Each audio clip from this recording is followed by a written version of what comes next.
আমার মৃত্যুর জন্য কেউ দায়ী নয়। আমি কাউকে দোষ দিচ্ছি না। এটা সম্পূর্ণ ব্যক্তিগত আমার সিদ্ধান্ত। হ্যালো বন্ধুরা, কেমন আছো সবাই?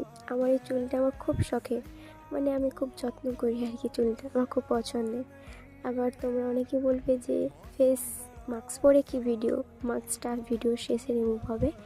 তো আমি কিছুদিন আগে এই কয়েকটা জিনিস কিনেছিলাম, একদম নতুন বলতে পারো।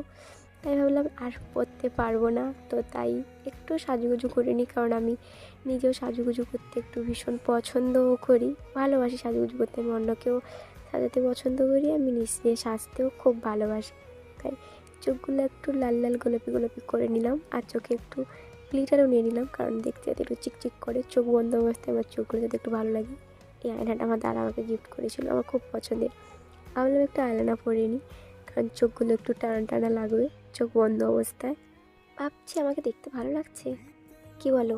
টিপ পরার পর কেমন লাগছে? যাই হোক, একটা ইম্পর্টেন্ট কথা বলি।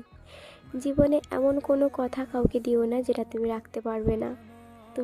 তোমার যদি মনে হয় যে আমি এটা রাখতে পারবো না, তো পরিবারকে প্রথমে জিজ্ঞাসা করে নেবে, তারপর কাউকে কথা দেবে। পরে পরিবারের দোহাই দিয়ে কাউকে দুমড়ে মুচড়ে শেষ করাটা, এটা মনে হয় না কোনো বুদ্ধিমানের কাজ, বা এটা কোনো শিক্ষিত মানুষের কাজ। চল এবার মাস্ক রিমুভ